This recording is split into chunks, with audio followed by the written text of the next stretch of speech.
The kettle's boiled, Vic. Great. Perfect timing. Just a dash of milk for me, please, mate. Here you go. Shall we get started then?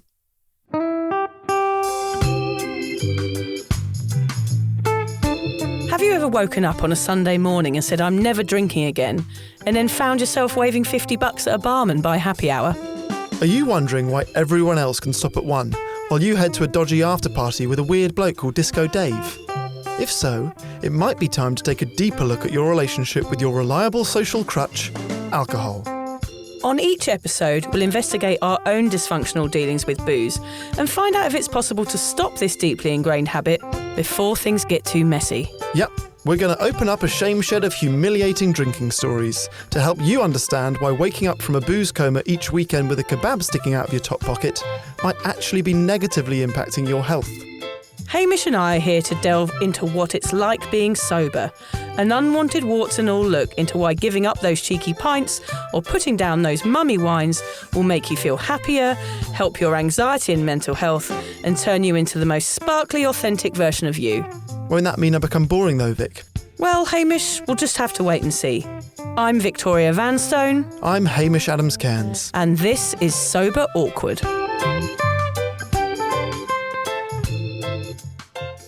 Ah, bonjour, ça va bien? Oui, Victoria, mais pourquoi est-ce qu'on parle français? Parce que c'est la fête de la grande testicule de le monde. Viva la France! The big testicle festival of the world? Oh no, is that what I said? The big festival of the testicles? Maybe we should go back to English before I offend anyone, Hamish. What was that meant to be about? I was just going to introduce it in French. It was about the big booze festival of the world. But have I... Festival, not testicule.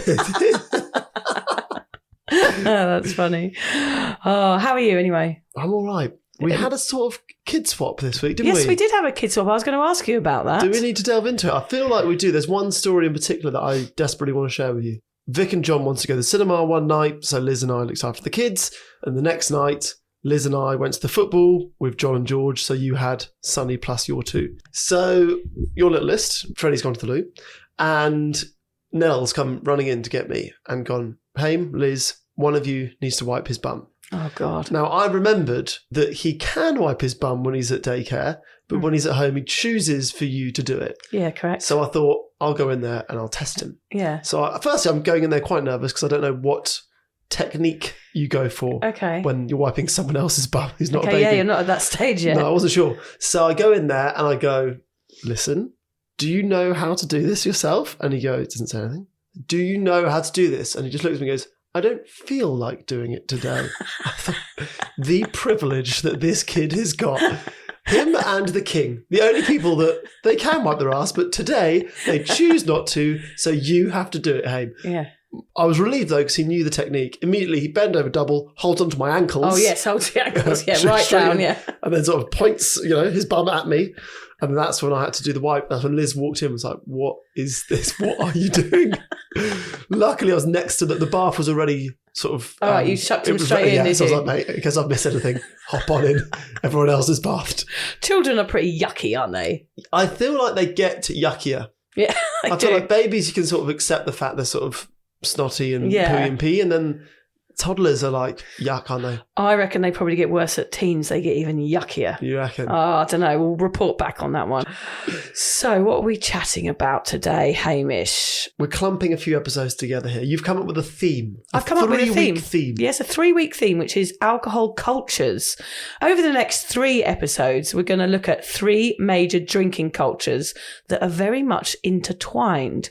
1 is being an expat. 2 is the stresses of work and alcohol and the army. All cultures that mean one thing: heavy boozing. Hamish and I have both lived abroad. One thing we noticed while we were away was no matter the country, expat communities have an odd booze philosophy. Drink as much as you can, as often as possible.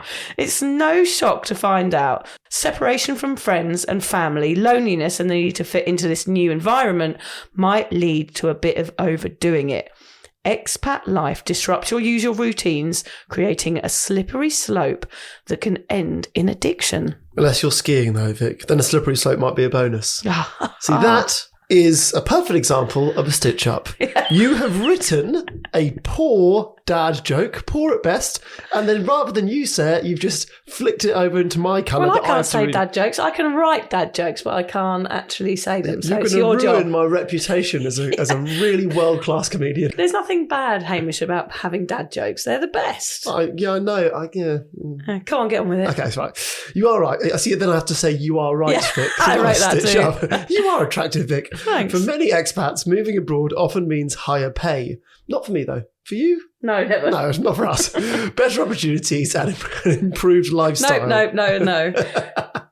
Beneath the surface, however, the expat lifestyle can also bring new challenges and problems. For professionals, excessive travelling and increased work demands can lead to depression and homesickness, among other issues. Being an expat usually means being away from familiar comforts of one's own society. Language barriers and culture disparities can lead to difficulties fitting in and adapting. When frustrations combined with the lack of support system, many expats may have difficulty coping with the feelings or problems that result. At times like this, drugs or alcohol may seem like an inviting option to temporarily smooth over the pain. So today we'll tell you about our own experiences of these communities, what leads us to simply join in rather than question it, and give you some tips on how to stay sober if you find yourself at a work party in Spain drinking ouzo just because, well, it's rude not to there. It is rude not to there, but don't. So Vic, where have you lived and was it boozy? Yes, everywhere I've lived is boozy. Yes, I feel like everywhere that you can live other than some places in the UAE. Everywhere's boozy, let's boozy. face it. Yeah. It's true, isn't it? Thailand, of course, if you had money, you bought everybody a bottle of whiskey. That was what everybody did. It was like a show of wealth. Yep. And you shared it with your friends. Of course, I owned bars there. My life was based around alcohol. Lots of men go to Thailand, obviously, to find some Thai brides. It's all based around bars. Quite a toxic expat environment for older men. If it's a status thing to have money and buy people drinks in Thailand, does you owning a bar make you royalty? Well, I didn't feel like royalty. I didn't look like royalty when I was passed out under a table most of the time. They probably thought, gosh, that girl needs help. No, they were helping themselves to free drinks because the boss wasn't watching. She's the best barmaid ever. I was a TEFL teacher. That is a huge expat community. You work all week and you let your hair down at the weekends. You have to be careful in Thailand because teachers are higher up. If you walk through the centre of town, people will bow down when you pass. Really? Lower their heads so that when they pass you, they are lower than you. The role of a teacher is really looked up to in Thailand. Well, they look up to you because they're lower down. Because they're bowing. Because they're bowing. But it's true. I was an Ajan Wick, they called me, which is Teacher Vicky. And yeah, it was really boozy at the weekends, but you couldn't let anyone from the school see you drinking. Yeah. Yes, because that gave you a bad reputation. I reckon all teachers understand that fear. Yes, probably. All teachers that go to a pub near the school are terrified that someone's going to see them. Yeah. I lived in France. My parents were there as well, retired expats. Oh, Hamish, that's a big one. You would be looked at very weirdly, even by a fellow Brit, if you turned down a glass of red. They would pack your bags for you, put you on the Eurostar and send you home to Blighty, I think, if you refused. I lived in America for a short period. Expats met at the sports bars and downed shots while watching games. It was kind of a tradition. I did it too because obviously I'm just trying to take on the local rictuals. That's just what you do when you go to another country. Oh, you did it out of respect. Yes, I did it out of respect for Donald Trump.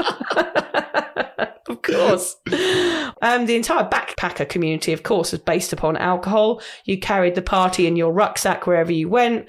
And also I used to visit mates that were doing season in Val d'Isère and skiing resorts and stuff. I did that. I was only in this community for a short time because I got so ill. I used to say it was the altitude. Yeah. I got so sick last night. It was the altitude. It wasn't the fact that I drank like a litre of, what's that awful Glühwein stuff? Well, it's like hot wine or something. It was really easy to drink. And it seemed one of those drinks that went down well the first couple. Right. And then you were just in a blackout and couldn't remember anything. Yeah. I literally had to check myself into rehab and get a liver transplant every time I went to a ski season. We could do a whole episode on ski seasons. Oh, yes, we should. Definitely. I've never done one. I like you would go visit friends that were doing them. Yeah. Who all had like completely menial jobs. They'd be like, oh yeah, I clean people's chalets every now and then, which you could do hungover and alone. Yeah. And then they swear that mountain air is the best hangover cure. So they just ski, or they're hungover all day and they don't ski when they're there to like get fantastic at skiing and they party all night. Well, it's like me living in Sydney for a year and never seeing the Opera House or the Harbour Bridge. Just a note here, Hamish, I must say, when I wrote my book recently, I saw my life like in black and white laid out before me.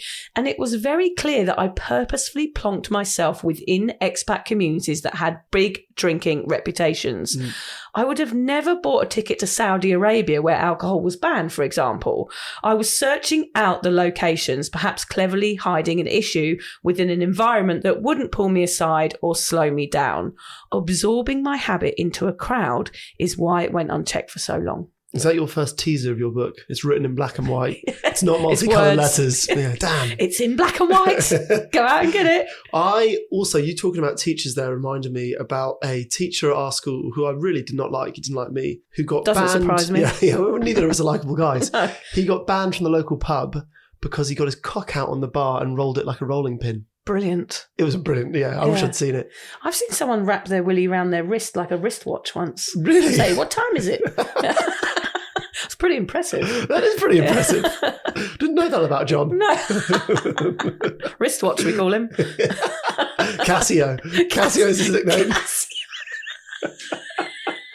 Oh, that's good. Hey, Casio. Casio. Don't ask. Don't ask, kids. So our expat lives have actually kind of mirrored each other. So I also started by moving to France. I was there for 2 years, where not only did I have the drinking culture of moving to Paris, which is a boozy place, but I was a student at a clown school where people are sort of getting beat up every day by not being good at comedy.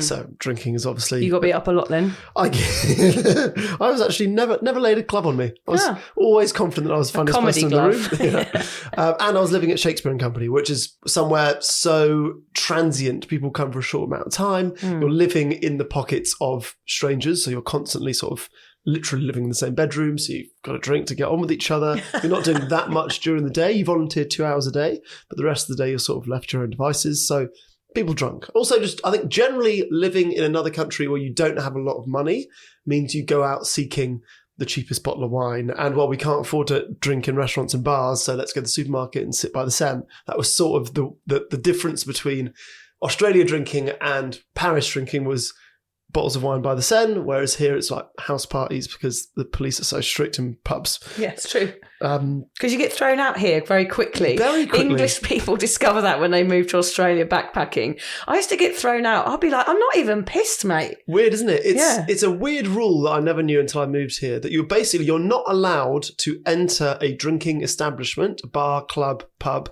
having had a drink. So there is a bouncer on the door. I've walked in with like people my parents' age and they go, have you had a drink? And you go, yes, it's 9 o'clock. We've had dinner and now we're at the pub. They go, you can't come in. Yeah. What are you talking about? None of us are drunk. Yeah. Very weird rule. Very strict. And you get cut off. It's the cut off, isn't it? Yeah. There's a certain point in the night here in Australia as well where they will not serve shots anymore. I think it's 9 p.m. It's quite early. Yeah. So, of course, I was a mess, like going up to the bar. What do you mean there's no shots? Like slamming my fist down. I got thrown out of a lot of places when I first moved here.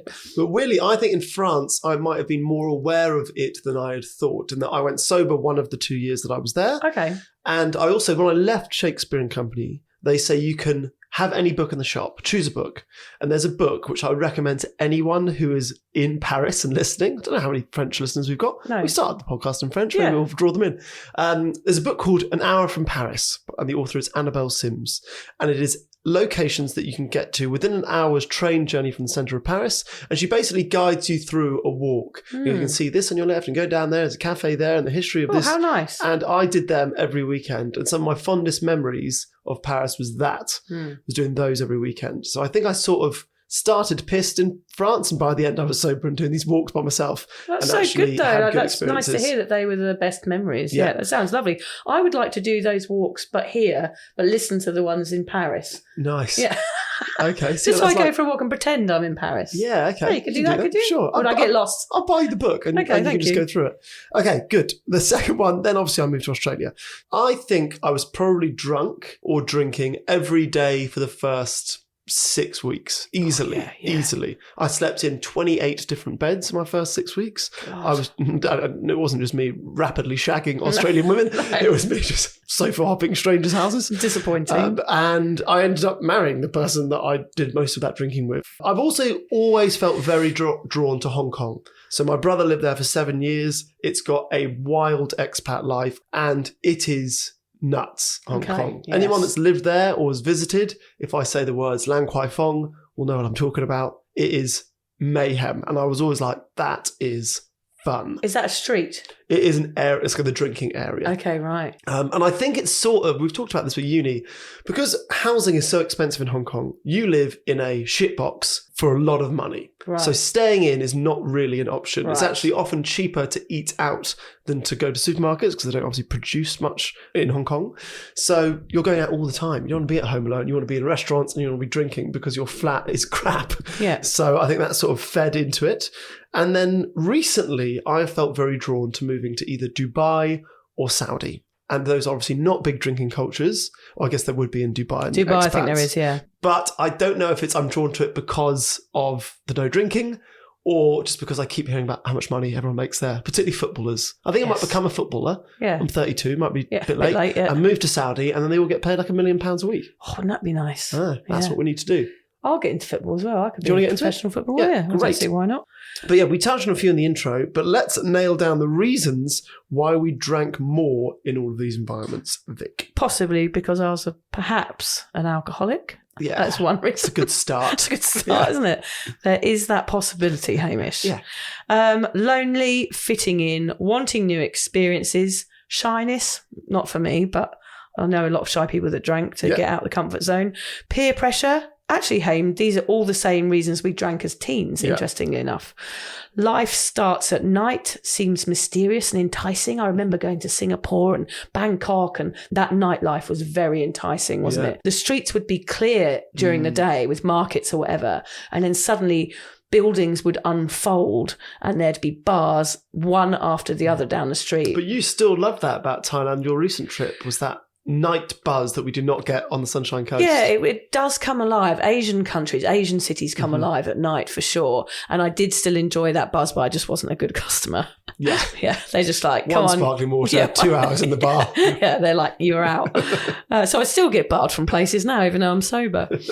There is an opportunity when you move to an expat environment to create a new identity. Yes. I find this one very interesting. When I first went traveling, I had that year of massive anxiety and I bought a round the world ticket and I was off.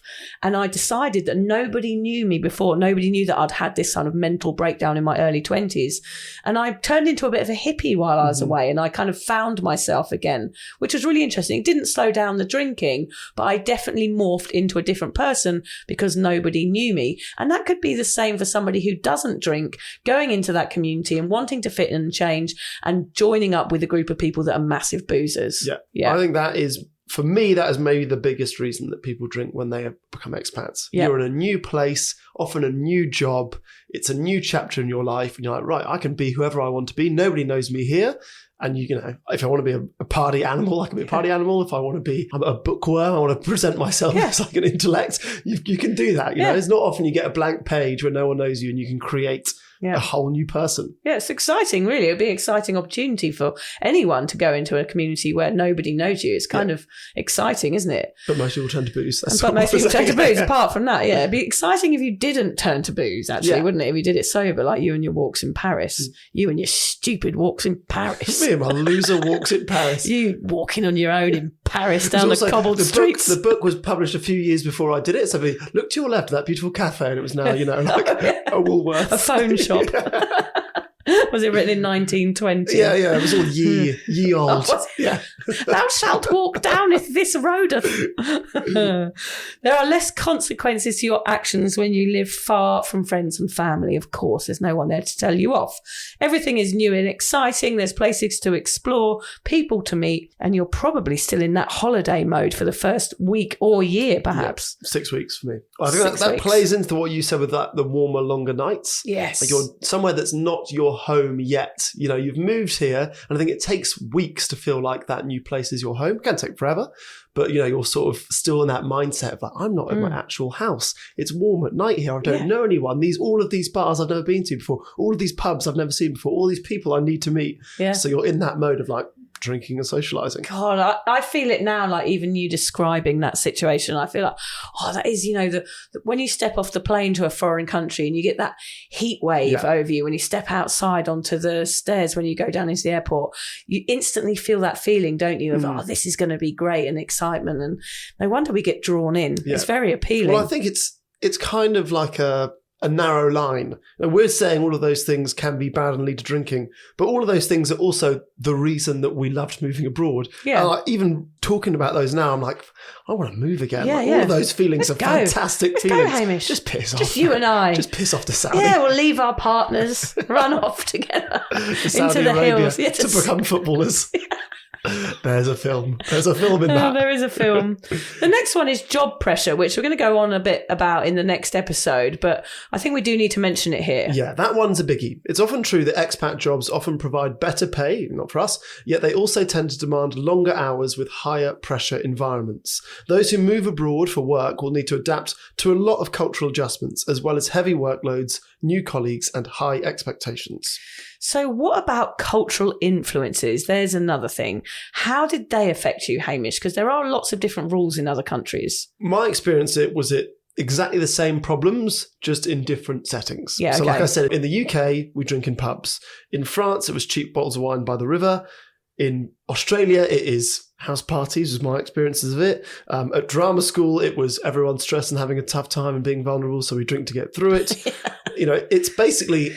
The overarching issue is the same everywhere I've lived. Yep. It just looks different. Yeah, interesting. What was your experience? I think for me, it was the markets in France. Saying no was like offending the country. Okay, yeah. It was like, I cannot say no to alcohol because that is what we do in France. And in fact, I drank in the mornings there because I was next to the wine guy. Yeah. And I couldn't say no to his wine that he'd produced himself. Because it was rude. I would now, but it felt rude. I imagine it's the same for anyone working abroad, such as teachers drinking sake in Japan or office workers having a Singapore sling.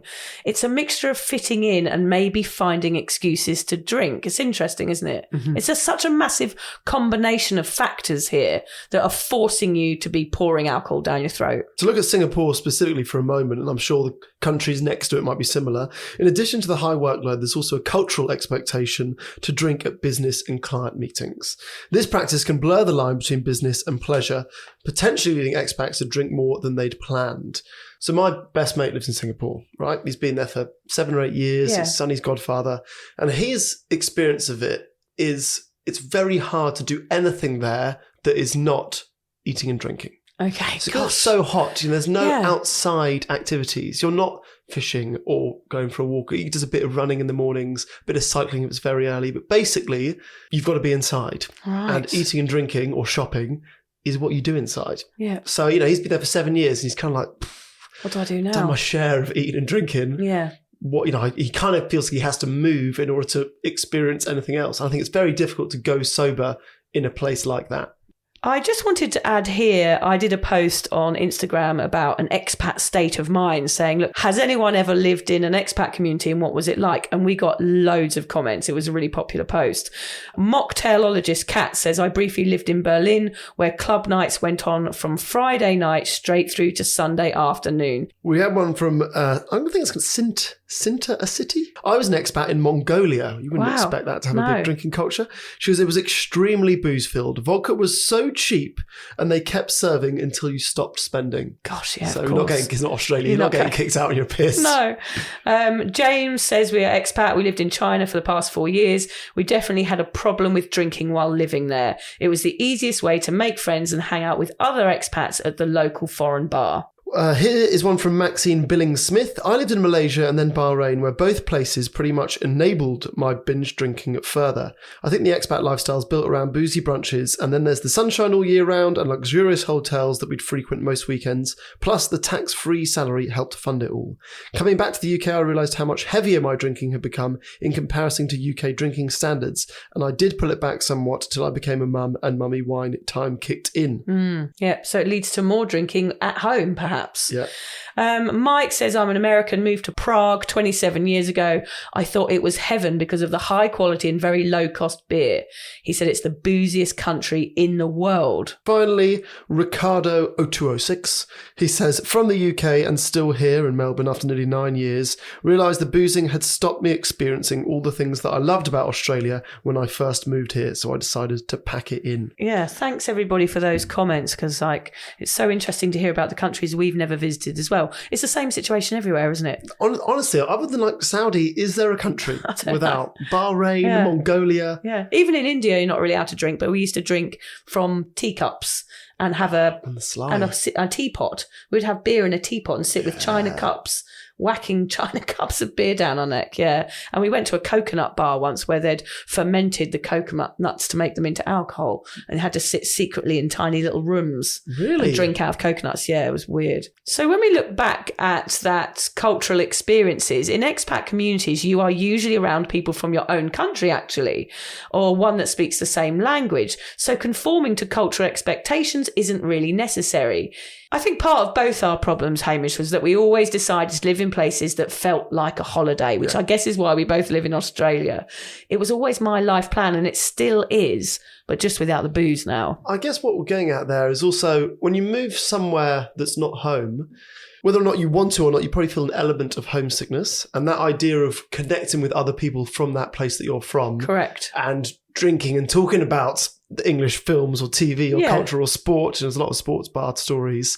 Makes you feel like you're at home again. Absolutely. And that's what we do. We connect through drink and we can reminisce about home and we don't feel so alone and so far away. So I guess that sort of feeds into people drinking a lot more when they move away. It's like a connection level that we don't really realise we need until we meet someone English, for example, for us. When I met John, when I met my husband, one of the first things that I was really excited about was that we'd been to university together when we were 18. Even though we hadn't seen each other for 17 years, just that inkling of connection, and we were both in Sydney at the time, was enough to make me go, I want to spend more time with that person just because it's easier. Yeah, and we're looking for an easier lifestyle when we go to a different country, I think. So with laid back alcohol regulation policies and cheap prices compared to the West, Thailand and lots of other Asian countries seem like the perfect getaway, especially for a binge drinker. But when expats find themselves living permanently in places which are traditionally thought of as holiday destinations, they tend to embrace the laid back culture, which can lead to a habitual excessive drinking. Yeah, and I guess you start as you mean to go on. You then have not only created friendships that just revolve around booze, but it becomes the only thing you have in common with everyone. When friendships grow in such a way, they become defined by drinking, which of course then it becomes more and more difficult to notice addictive behaviour in oneself. If everyone in a social group is doing the same thing, then how are you expect to know you have a problem, Haim? It seems hard to imagine being in one of these communities without being drowned in booze. It's an environment where I think we both agree made us sick, tired and full of shame and probably unable to do the job properly that we'd moved there for in the first place. No, we did not get poached by some headhunters. Yeah. She's amazing. Top of the advertising agency. She'll be fantastic for the Australian industry. Get her in. You also talked earlier about professionals, and we are not professional. Bring her to Australia. It'll be fantastic. Make her a citizen. We need her. Oh dear, drinking is so counterproductive, isn't it, at times? It sure is. In Dubai, for example, there is this expat culture of champagne lunches. Right. It's very fueled by alcohol there, which I didn't actually know. Okay. People showing off how much they earn. That I did see when I was in Dubai. Yes. I told you about the vending machine that only sold Moët. Oh my God, that's out of control. It's mental. Sharing images of fast cars, expensive bottles on Instagram. It's at work and after, which can lead to burnout and mental health wobbles, obviously. Research shows that expats living in Dubai are 40% more likely to experience mental illness than the average local. Is that true? That is true. That is 40%. That is crazy. Research shows that expats living in Dubai are 40% more likely to experience mental illness. That is a crazy stat. I think we need to look at some point, Hamish, the stats on alcohol in general, the percentage of people that drink alcohol and their mental health issues. It must be difficult to determine that because, they're probably drinking for a reason. So the numbers surely won't be accurate. You go, you are drinking, you've got mental health issues. Well, they might be drinking because of child trauma, so they have mental health issues, or drinking because of an abusive relationship. Yeah. It must be hard to actually get it accurate. Yeah. I bet it's high, though. I bet it's high. If we could find out, I bet you it's very, very high. We'll just make it up. We'll make it up and pass it off. It's high. It's at least 75%. I was going to write here, I'm so glad we don't live in an expat community now, Hamish. But actually, we both still do. We are legal aliens, Englishmen in Australia. Yet we are not soaking in booze. So how do we do it alcohol-free? Enlighten me. That sounds weird. It sounds like shine a torch on me. Yeah, just light me up. If you could pass me that torch and shine it. Shine it on my jiggly bits. Yeah, don't shine it on my jiggly bits. Thank you very much. When you're in the thick of an expat culture, you wonder what the rest of the world is up to. I thought, what the bloody hell would you do if you were here and you didn't go out every night and get absolutely wasted? It was a huge surprise to me to find out that the world, Hamish, ticks by outside of alcohol. No. It does. And I know it sounds ridiculous, but that was a revelation for me. I didn't realise the world went on. I always remember reading a book about the Beatles, a brilliant biography. I can't remember who it was by. It was one of the Beatles. And one of the phrases in it, I'll have to look it up, but I think it was, the beat goes on, after they'd split up. Mm-hmm. And they didn't realise that the world would all continue functioning after the Beatles had split up. Yep. And that was it. The beat went on for me after I got sober, which was incredible revelation. Comparing yourself to the Beatles, are we? Yeah, kind of. I'm more the Lennon, you're Ringo. I'm Ringo for sure. It was a huge surprise to find out that the world ticks on outside of alcohol, and there are loads of people that are not at the party with you. This will be the same everywhere in the world. Yeah. I heard someone ask Vic once what she did when she doesn't drink, and her answer was everything else. And I think that fits well here. There is the option not to drink. Who knew? Who knew? Exactly. So how do you survive living abroad without becoming an alcoholic? What tips can we share with you? Here are a few that we've thought of. Okay, take some time to learn the language. Very easy if you move to Australia. Very easy if you move to Australia, mate. I did it in Thailand. I learnt Thai when I was there. Yeah. I'm conversational Thai. It was one of the best things I ever did. I love, and I speak some French, and Hamish speaks fluent French. Learning a language takes up time. A lot of time, doesn't it? That's it. Just a good time waster. Yeah, just do it while you're there. Try and find local friends. Try and embed yourself in. It always helps. Kind of people that live in the country who aren't expats are less likely to have the drinking culture that expats have. Totally. Ask about the differences and customs with that person so you can make sure you don't offend anyone pretty much. Keep working on your career path. That's the reason you've moved abroad, probably. So yeah, focus on that. Make sure you put aside money to go home every now and again. That is a really good tip. Again, something that we have never done. I never, ever went home. I was just like, I'm off. I'm out of here. I'm never coming back. But it probably would have been a good idea for me to save some money at some point instead of spending it all on alcohol. But I never managed to do that. Should we set up a bank account that's just go home fund? Yeah. That'd be fantastic. We'd have so much money if we did that. Yeah, we would. Own your differences. Accept that you will never fully fit in another country. That's so true. You're likely to always have an accent, no matter how fluent you become.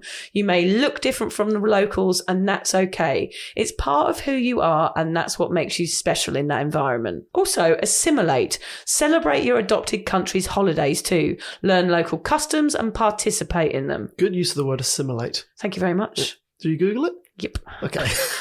Get out and about. There are more to these places than the bars. And be proud about your sobriety and show others that you can survive being an expat without booze. If you do it, others may follow. Yeah, I guess the key with that is to try and find or encourage new ways of socialising that are not booze-based. Yeah, and going out and doing... Cafes, walks, runs, exercise classes, whatever. As we say, life goes on outside of those pubs and bars, and it is incredible to find what else is going on in these cities all over the world. It sure is a boozy world, hey Hamish. But all of the above are ways you can thrive when living abroad, and we assure you, Diving headfirst into a culture rather than just visiting its drinking establishments will leave you with a warmth in your leaky loins. Not even the strongest tequila could match that. The joy that you get from saying leaky loins. I don't know why I put that. Oh, I think I was referring to the leek, the root vegetable, because I always like to get a root vegetable in the podcast. Oh, is that what it was? It was a leek, yes. I thought, why am I going to get a leek in here? I was just thinking maybe that if you drink too much every now and then, you don't quite time your peas right. Too much information? Too Cassio's always going on about it. Casio. So just because you're a no-show at the Expat bar, the work function, the strip club, or the sundowners at Captain Coconut's cocktail club does not mean that you are weird. It just means that you're cool. You don't need to drink to fit in, and you'd rather feel productive the next day, not put yourself in danger or in a blackout, and actually enjoy the country you are visiting or living in. I enjoyed coming up with Captain Coconut's Cocktail Club as well. I thought you did. So indulge in all the country has to offer. This is your home now, not a holiday. And if you decide to move on, do so with pride, knowing you saw, smelt, felt, ate, and did everything, that you indulged in nearly everything the country had to offer. And instead of heading back through immigration with a drink problem, a few injuries, a venereal disease, and an empty bank account, and the story of you performing a humiliating crutch grind at a religious ceremony, come home with memories. It's much safer. You said you did everything, you smelt every country. What's the best smelling country you've been to? Oh, the thing is, I would say Thailand, but obviously there's really bad ones and really good ones there, so it kind of levels out. That's true, yeah. I think the French markets have a nice smell to them. Yeah. France, I think, wins it for me. Going through the sunflower fields. Beautiful, yeah. Well, do sunflowers smell? Yeah, they do. They do have a smell, yeah. They look like they should. Yeah. Anyway, a humiliating crutch grind was my other question at a religious ceremony. Yeah, it happened once. More info, please? I was just drunk and I'd walked past some sort of ceremony going on with some mates and I was sort of grinding against something. What's a crutch grind? It's like when you go like, I'm doing it now. Oh, okay. So it's like you kind of... What's that word? It's like you're pretend to hump something. Yeah, but there's a cooler word for that. Oh, like twerking. Twerking. Yes, yeah. Okay, you twerk I wasn't twerking someone at a religious ceremony. Yeah, no, I don't really remember, but my friend told me I'd done it the next day. You see news stories about people getting arrested in Bali for things like that, like taking nude photos in religious stumpers, or what they're called. Stumper? Yeah, it's in Nepal. Is that a Thai word? Any other inappropriate cultural errors you've made and want to share with us? Well, once I patted a policeman on the head in Thailand, which was really bad. No. Were they shorter than you? No, they weren't. Because that's bad. He was taller than me. A bit... No, I was stepping over him, which you're not also supposed to do in Thailand. You're not supposed to step over someone. He wasn't shorter than you, but you stepped over him. No, he was sitting on the floor and I patted him on the head as I went by. I nearly got arrested. I also once hung my washing on some prayer flags. Right. I actually pinned my washing out on some religious prayer flags, which I got in trouble. And once I flipped a coin to make a bet with someone, it had the king's head on it. And I got very, very told off. Yeah. I don't think I would know what prayer flags look like in your defence. Well, I didn't know at the time. I know now. Have you ever had any weird, inappropriate cultural run-ins, Hamish? I'm maybe too vocal about my support of England cricket and football in Australia. They obviously do not like England cricket team here, and I'm very vocal about the fact I do not like the Australian cricket team here, so that's one. I didn't laugh when a woman at a car rental place in Cairns said, "You're home," when I checked in because my surname is Adams Cairns. Oh, right. I feel like I'm worse in England than I am in Australia because I don't like tea. Oh, yes, okay, that is offensive. So, yeah, it's kind of like, if I get offered it by someone I don't know, I kind of have to say yes and chew it down, but I hate it. I feel like I'm a disappointment to England in that way. You are more than that. In every way. You are generally a disappointment to England. That's it. Yeah. Right, let's end on a quote. Yep. If I'm an advocate for anything, it's to move as far as you can, as much as you can, across the ocean or simply across the river. Walk in someone else's shoes or at least eat their food. It's a plus for everybody. That's Anthony Bourdain. There's a brilliant book he wrote called Kitchen Confidential. Highly recommend reading it. I read that quote a week ago and I've been thinking about it for a week. It's a great quote. I love it. I love it too. It does make me think, move. Yeah, it does. Move. Come on, Hamish, move. Keep moving. You're too pro me moving. Yeah, get out. Fuck off. Okay, the other one is Marilyn the Gardener. She says, our homes are not defined by geography or one particular location, but by memories, events, people, and places that span the globe. I think what all we're saying in this podcast, I know we like to end on a nice note, is if you are doing this, do it sober. Because sober is living your life to its maximum potential and enjoying everything rather than numbing it out. And you've got a great experience to live in another country, a great opportunity. So do it to the max and enjoy it rather than just being pissed the whole time. I want to add a new tradition to the podcast. Oh, great. Now. So what I want to do, we're going to still finish with a quote or disappointing affirmation.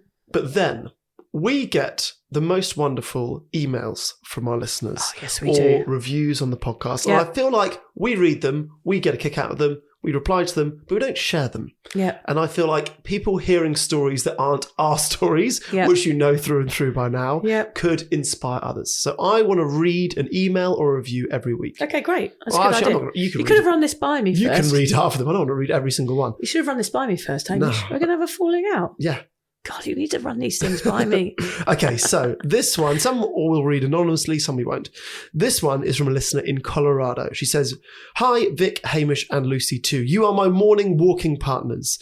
When you make me laugh and double over, somehow people clear the path as if I'm drunk. Lo and behold, I'm sober awkward too, 6 months today. Love your podcast, topics, humour, and honesty. Thank you for all you do, keeping us laughing, thinking, not asking Vic to go camping, and most of all, keeping us sober. I appreciate you." Oh, how lovely. I thought that was sweet. A lot of people say that they listen to us when walking. and get then funny they looks. look weird because they're laughing by themselves. People walking on the beach and people dragging their dogs away from them. Yeah. Look forward to part 2 next week, which is all going to be about, what is it, Hamish? It's about jobs. About jobs, Yes. alcohol in the workplace, another boozy culture. Cheers, guys.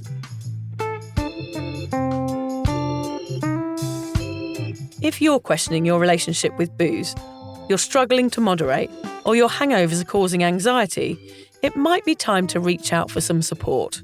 Yeah, just talk to a mate about how you're feeling, contact a local doctor, find an AA or sobriety group. Vic's got one. Yeah, just head to www.cuppa.community. Remember, if you're questioning yourself, it might be time to seek support. Even though this journey can be awkward, it is definitely worth it. And if you've enjoyed the Sober Awkward podcast, don't forget to review it, rate it, and share it with your mates. They have to share it with their mates? Yeah, of course they do. I'm not doing this for nothing, Hamish. Bloody hell. How do they share it?